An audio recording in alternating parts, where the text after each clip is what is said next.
Bifo dice en la introducción de concatenación, conjunción y conexión, dice lo siguiente: un rizoma no empieza ni acaba, coma, siempre está en el medio, entre las cosas, ser, intermezzo. El árbol es filiación, pero el rizoma tiene como tejido la conjunción, y, y, y.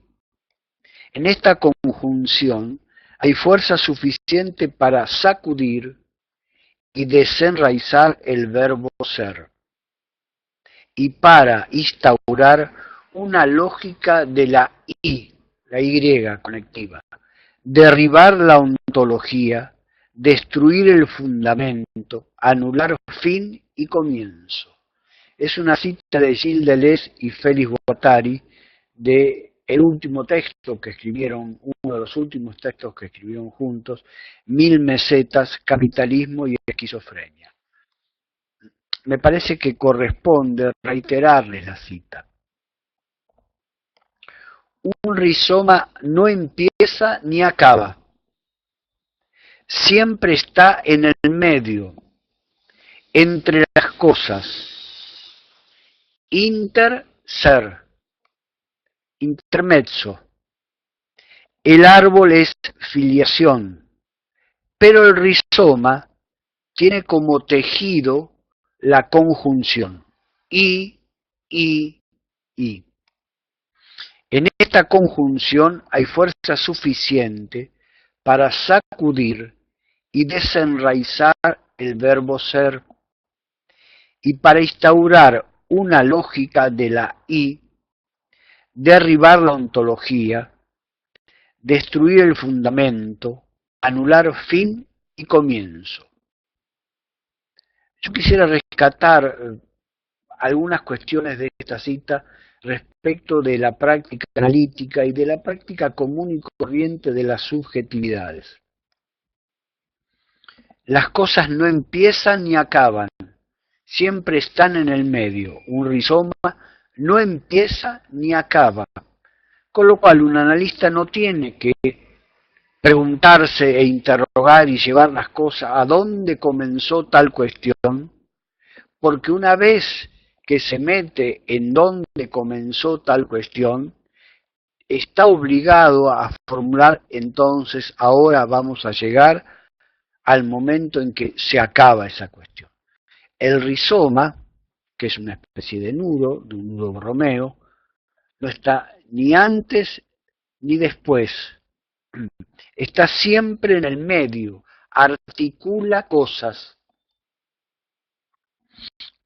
Esa conjunción tiene la fuerza suficiente para que, a pesar de que podemos seguir, y obviamente lo hacemos todos los días, empleando el verbo ser, lo sacudimos y les quitamos sus raíces.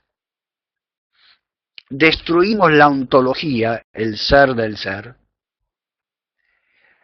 destruimos ese fundamento y anulamos el fin y el comienzo.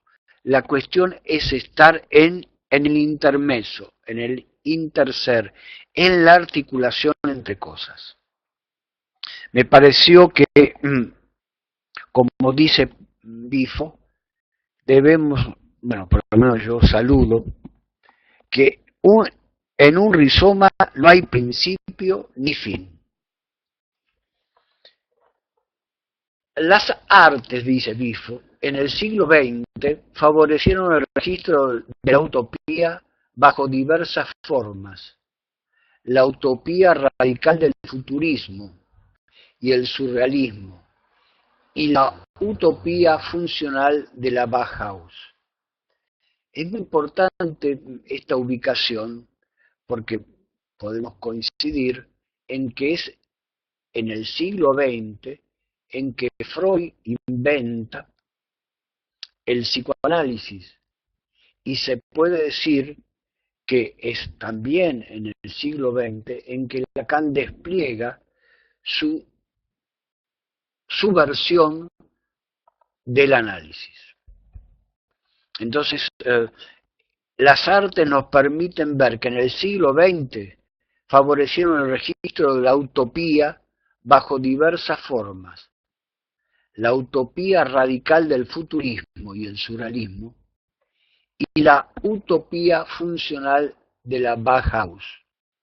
Me parece importante para los analistas no perder de vista lo que las artes a cada uno de nosotros nos puede enseñar, no en el sentido de aplicarle a las artes el análisis, sino por el contrario, extraer de la práctica del arte un saber que puede iluminar las dificultades, las preguntas, los interrogantes subjetivos que se despliegan en un análisis.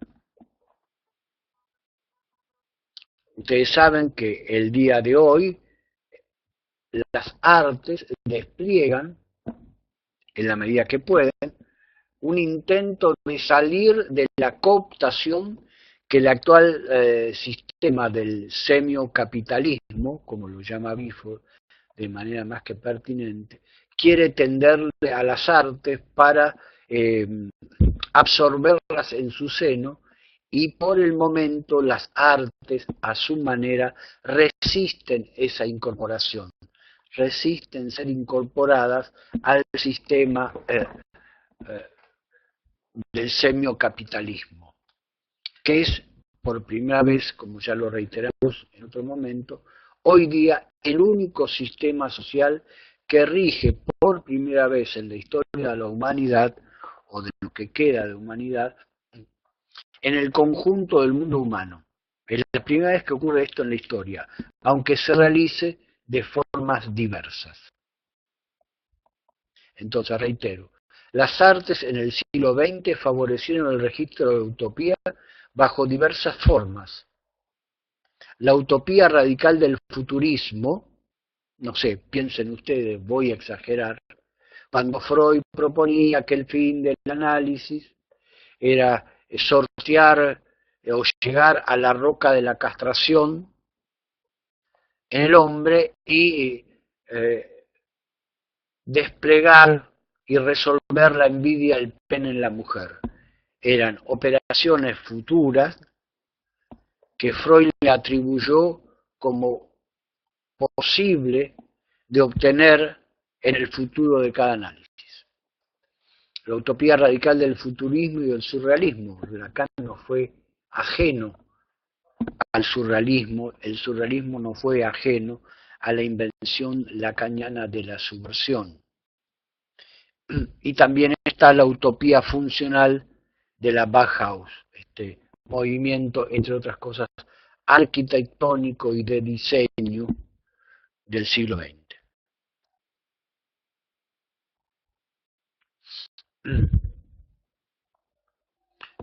Es importante ubicar que si el psicoanálisis es parte del colectivo y el colectivo no es nada sino el sujeto o el tema de lo individual, es importante recuperar las conexiones que tiene la práctica analítica y que tiene cada subjetividad con el momento en que cada quien vive. Bifo indica, a lo largo de la modernidad tardía, los artistas fueron precursores de la precariedad, a la que había que internalizar en una estética de incertidumbre, azar y acceso. Pero en la primera década del nuevo siglo, la precariedad se volvió una condición social que penetró en el mercado laboral y en la autopercepción de los trabajadores. Tomen en cuenta que Bifo utiliza el término trabajadores en un horizonte que no está muy lejano en el cual Freud ubicaba al psicoanalista como aquel que hace un trabajo en el análisis. En Lacan este trabajo después va a pasar del lado del analizante. El arte precario es un intento de mitigar el dolor social y la impotencia política con una especie de ironía distópica. O sea, Bifo va a tomar nota de un hecho elemental, Watson, que es que al cambiar las condiciones de la vida en que cada uno de nosotros tenemos una subjetividad, la subjetividad cambia.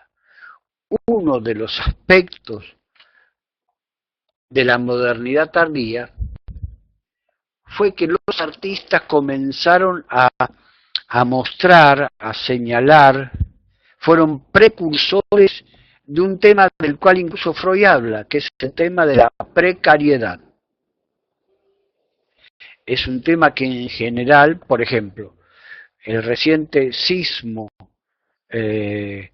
ocurrido en México muestra la precariedad de la vida. Todo aquello que parecía garantizarnos y darnos seguridad y que nos permitía pensar que era en un futuro se podía seguir viviendo en tal edificio, transitar por tal calle, de pronto mostró su precariedad. Una precariedad que no solo está afectada por la corrupción, cosa que en efecto estuvo presente, sino que el sismo en sí mismo hace aparecer lo precario de cada una de nuestras vidas en el marco de un sistema que pretende vendernos seguridad para vivir. Si usted se sube a su coche, póngase el cinturón de seguridad. Si llega a la esquina, disminuya la velocidad, etcétera, todas las medidas de seguridad y de precaución para hacer frente, para disimular que la vida es tal en tanto está sometida a la precariedad, a las diversas formas de la precariedad. Pero en el nuevo siglo, dice Bifo y lo subraya, la precariedad se volvió una condición social que penetró en el mercado laboral y en la autopercepción de los trabajadores. Permitan indicarle una cuestión que a varios de los que están aquí, que practican el psicoanálisis y que tienen un consultorio o tienen un lugar, lo llamen como lo llamen, donde reciben a personas que van a hablar con ellos. Esta práctica hoy día del análisis es una práctica precaria, ya está desprendida al margen de nuestra voluntad de que éramos profesionales independientes. Hoy día la precariedad está instalada en cada uno de los análisis, en cada una de las sesiones, y afecta, modifica la práctica de cada analista. Un analista no tiene un sueldo fijo, un analista no tiene un sistema de seguridad social, un analista no tiene vacaciones pagas, un analista no tiene feriados pagos, un analista no sabe si al terminar la sesión el analizante pagará o no pagará la sesión. Tampoco sabe si a la próxima sesión ese analizante estará de regreso. O sea, es una práctica precaria.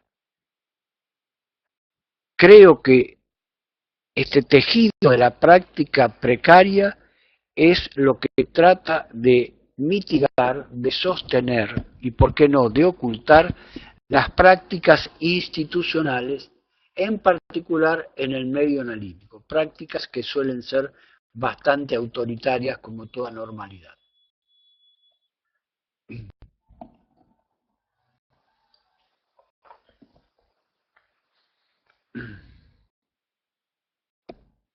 Bueno, aquí aparece otra vez esta cuestión que simplemente la recuerdo, ¿no?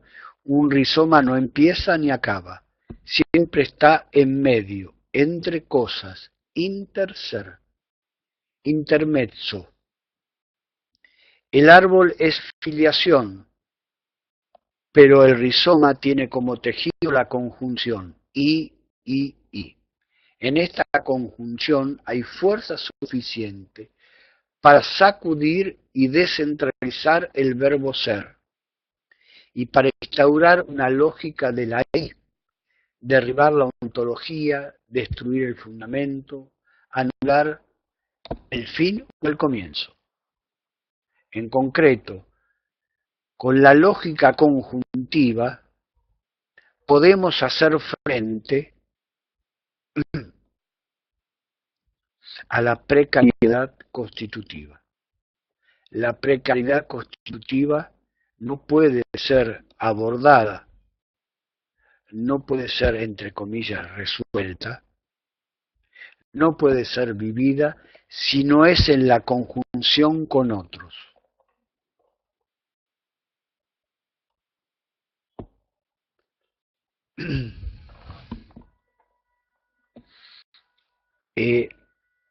Como corresponde, Bifo reconoce cuál es su participación subjetiva en la escritura de este texto. Y me parece muy importante estar al tanto de esta formulación de Bifo. Él dice, no pretendo saber lo que está bien o lo que está mal. No tengo esperanza, ni tampoco estoy desesperanzado. La fenomenología es una tarea infinita, porque la fenomenología del fin debe ser, asimismo, una tarea interminable. Aún así, sé que no dejaré de concatenar y. Este pequeño texto de Deleuze y Guattari, se está refiriendo a 1000 mesetas, previó la disolución del orden político heredado de la modernidad y la desaparición de los fundamentos racionales de la filosofía occidental. Al mismo tiempo, abrió la vía para una nueva metodología. A esa nueva metodología, Franco Bifo la titula, o propone que sea, él dice, que yo denomino concatenación. Me parece importante esta cuestión. Bifo de alguna manera se ubica en el horizonte freudiano. No tiene esperanzas y no está desesperanzado. Reconoce que la tarea, al igual que Freud indicaba para el analista, no así para el análisis, la tarea para el analista es infinita, es una tarea interminable. E ubica que el texto de Deleuze y Guattari preveía, anunciaba la disolución del orden político. Ustedes saben que muchas veces los psicoanalistas tienden a levantar un prejuicio respecto al orden político heredado de la modernidad, indicando que eso no le corresponde al psicoanálisis, no es algo que atañe al psicoanalista, e incluso afirman que no sería algo que estaría presente en el análisis que despliega tal o cual analizante. Creo que Bifo apunta a una cuestión que incluye la política, pero también a los fundamentos. Deleuze y Guattari preveían la desaparición de los fundamentos racionales en la filosofía, de los fundamentos racionales, o sea, de los fundamentos cartesianos de la filosofía que se construyó en Europa y que se extendió en nuestro continente, sea o no de maneras diversas. Pero al mismo tiempo que Deleuze y Guattari indicaban la desaparición de los fundamentos racionales, al mismo tiempo abrían abrió la vía para una nueva metodología que él, Bifo, denominó la concatenación.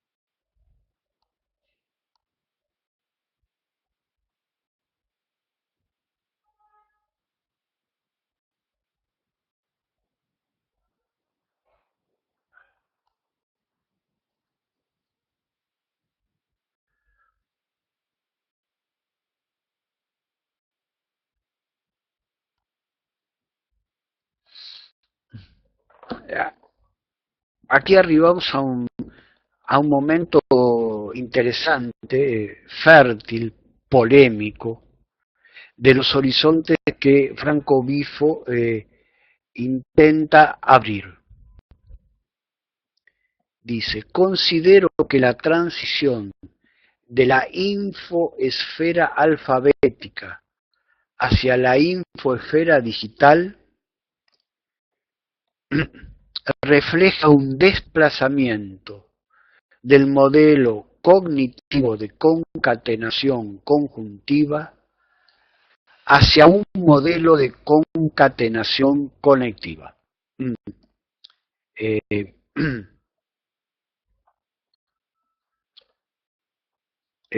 Si a ustedes les parece, puedo seguir unos minutos más desplegando esta frase que me parece importante de Bifo, y después pasamos a dialogar entre nosotros. Dice, considero que la transición de la infoesfera alfabética hacia la infoesfera digital refleja un desplazamiento del modelo cognitivo de concatenación. Lo que me interesa indicar es que aquí la infoesfera alfabética, más allá de lo que yo pueda pensar respecto de las esferas, lo que me interesa es que Bifo está indicando que el mundo del alfabeto, el mundo que a cada uno de nosotros en nuestra experiencia de vida nos fue transmitida directamente a través de la lengua materna y de esa extraña articulación que a mi entender nunca fue dual madre-hijo. Creo que es un error pensar que en esa articulación madre-hijo puede haber dualidad, si entre ellos estaba la esfera alfabética, incluso si ellos entre sí constituían una esfera. Lo que Bifo va a señalar es que hay un desplazamiento de esa esfera alfabética hacia la esfera digital. Si ustedes quieren, de una manera grosera, podría ser una cosa es el niño o los videos de pequeños infantes pronunciando pa y ma, los primeros fonemas que descubrió Jacobson, con los cuales construyó la oposición fonemática que daba acceso al lenguaje, con los videos o lo que vemos en la vida cotidiana de que hoy los infantes, los infants, incluso los que no hablan, juegan con objetos de orden digital. Incluso a quien no le ha pasado recibir una llamada telefónica porque la madre o el padre dejaron al alcance del bebé su teléfono celular y el bebé empieza a jugar y marca. Bifo va a indicar que ahí hay un desplazamiento de algo que es nodal, que es un pasaje de un modelo cognitivo de concatenación, el I, a un modelo de concatenación conectiva, tener o no tener conexión, estar o no estar en una conexión.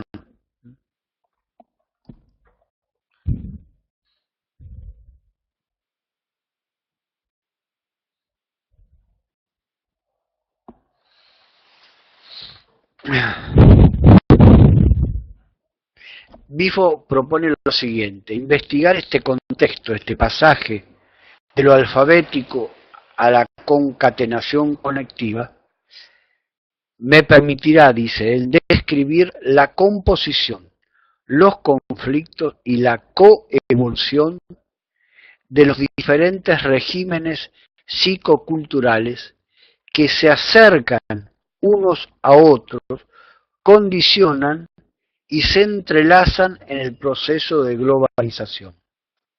A mí me pareció pertinente una imagen de esta situación, que es en una reunión del movimiento campesino de América Latina que se realiza en Bolivia. Al terminar la misma, un líder campesino se acerca a un filósofo de izquierda muy conocido y entonces le pregunta si podían quedar en contacto. Este filósofo le dice, bueno, que tienen un problema porque él no vive en América Latina, no habla bien castellano, vive en una región apartada de Europa, y entonces el líder campesino le dice, bueno, no hay problema, aquí tienes mi dirección de internet. O sea, es una forma de ver la composición, los conflictos y la coevolución de diferentes regímenes psicoculturales que se acercan unos a otros, se condicionan y se entrelazan en el proceso de la globalización. A mi entender, considero que esto es una forma, otra vez ternaria, de pensar el nudo Borromeo en la actual globalización, donde el real, el simbólico, el imaginario y el síntoma de sus diversas y múltiples formas de articulación plantean la composición, los conflictos y la evolución de los diferentes regímenes psíquicos. Tomemos psíquico acá en el sentido literal freudiano de psique. Dice Bifo, intentaré describir el paso de la era del capitalismo industrial a la era del semiocapitalismo. Seguir entonces las líneas generales de su genealogía estética. Mi mayor interés estará puesto en la sensibilidad. Dibujar un mapa fenomenológico de la mutación global. Les reitero y me detengo aquí, intentaré describir el paso de la era del capitalismo industrial a la era del semiocapitalismo. Seguir entonces las líneas generales de su genealogía estética. Yo les comentaba en un taller anterior que, por lo menos desde mi punto de vista, mi opción, por lo que se conoce con el nombre de enseñanza de Lacan, es una opción estética. La estética tiene una genealogía que permite, por ejemplo, a Franco Bifo, describir el paso del capitalismo industrial, capitalismo en el cual Freud, recuerden el caso Dora, inventó el psicoanálisis, donde aparece una de las manifestaciones, en el caso Dora, entre otros, del capitalismo industrial, la quiebra de la industria de su padre, a la era del semiocapitalismo. Por ejemplo, una forma del semiocapitalismo es que el dinero, el valor oro como equivalente general, hoy es un signo que genera hecatombes y riquezas mundiales. Seguir entonces las líneas generales de su genealogía estética. Mi mayor interés estará puesto en la sensibilidad. O sea, ¿qué le ocurre en este paso del capitalismo industrial a la era del semiocapitalismo, a la sensibilidad? Para así dibujar, plantea Bifo, un mapa fenomenológico de la mutación global. Bueno, tenemos un tiempo para dialogar entre nosotros.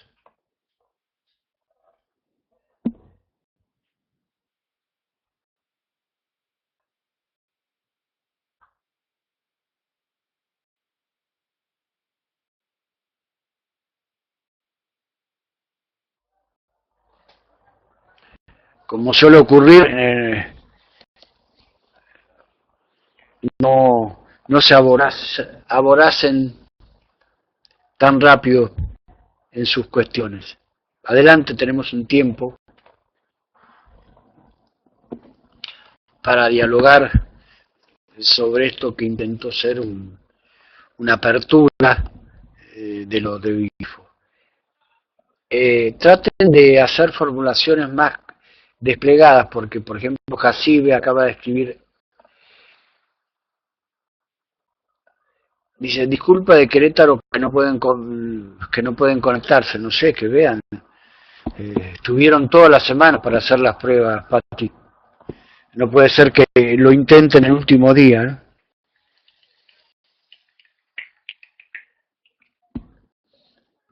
Porque aquí hay gente de Chile, de Guanajuato, de Buenos Aires, de Polonia, que están conectados, de Saltillo.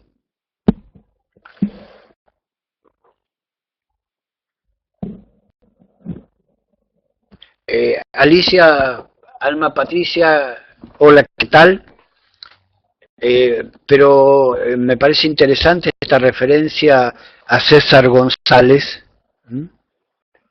En efecto, sí, el neologismo es una forma de practicar el arte precario, pero tratemos de dialogar sobre lo que expusimos, porque salvo que todos los que estén presentes conozcan el artículo que se publicó en Artefactos 7 de César González, digo, va a ser complicado.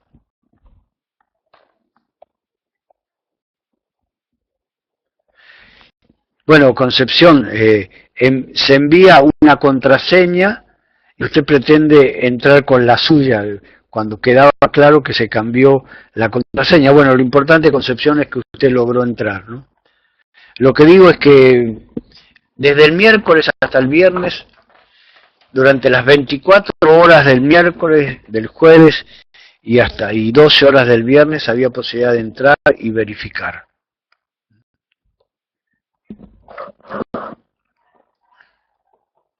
Lo lamento por la gente de Querétaro, pero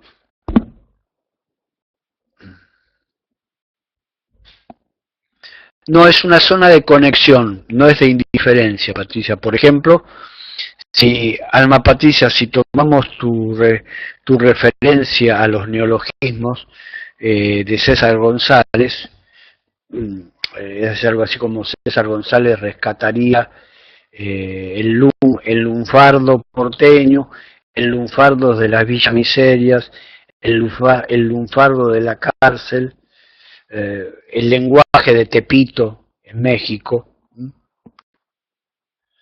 Es un lenguaje conectivo, no es una zona de indiferencia. El I es colocar en contacto dos cosas, conectar esto con esto. Por ejemplo, nosotros estamos tratando, o es lo que yo les he propuesto, de conectar con la práctica del análisis el texto de Bifo. No es que, lo interesante es que no nos hemos propuesto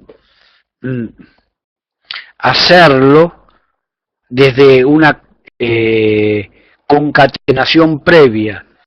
Al surgir aparece la concatenación. No entiendo por qué a Alma Patricia se le ocurrió lo de zona de indiferencia.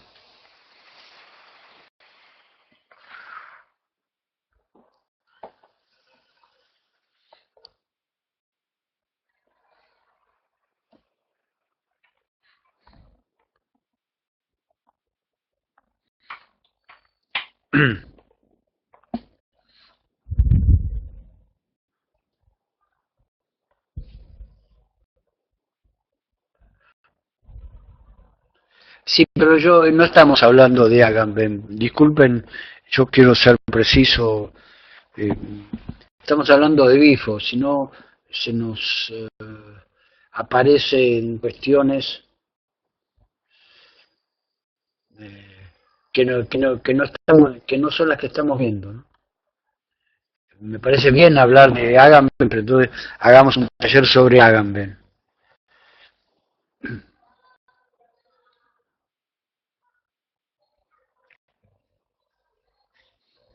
A mí me parece que tanto como lo plantea Francisco como Josefina, la piel es una I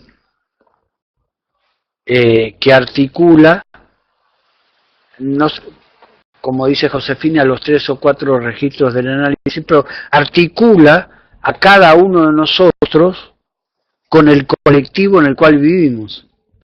La piel es una forma de hacer conexión.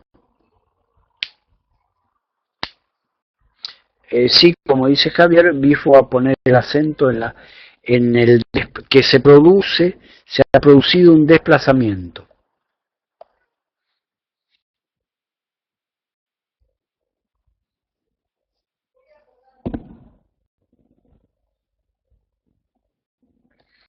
Miren qué interesante lo que plantea Concepción.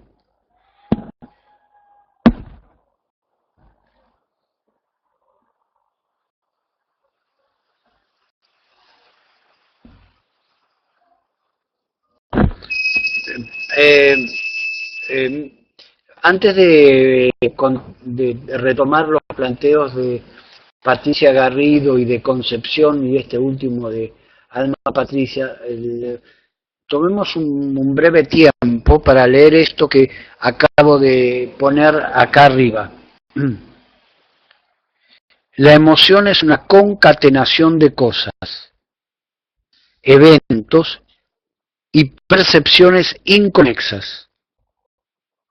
Podríamos preguntarnos cómo es posible la concatenación entre cosas que no tienen colección ni conexión. ¿Existen filtros y redes que hacen que el organismo humano sea sensible a los colores de las hojas de otoño, a la ternura de un gesto o el sonido de una canción? ¿Son las partes concatenadas fragmento de un mosaico cuya unidad se ha perdido?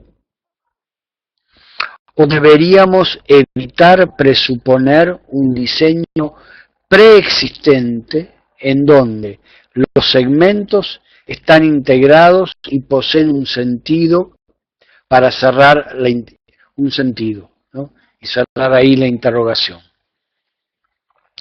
O sea, lo que Bifo está planteando es que la concatenación es una concatenación de cosas, eventos y de percepciones inconexas.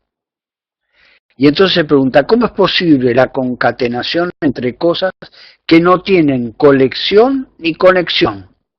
¿Existen filtros y redes que hacen que el organismo humano sea sensible a los colores de las hojas de otoño, a la ternura de un gesto o el sonido de una canción? ¿Son las partes concatenadas fragmento de un mosaico cuya unidad se ha perdido? ¿O deberíamos evitar presuponer un diseño preexistente en donde los segmentos están integrados y poseen un sentido? O sea, Bifo está planteando que la concatenación no es de cosas que ya estaban articuladas, son cosas nuevas. Exactamente, Verónica. El rizoma y la concatenación hace surgir las cuestiones nuevas.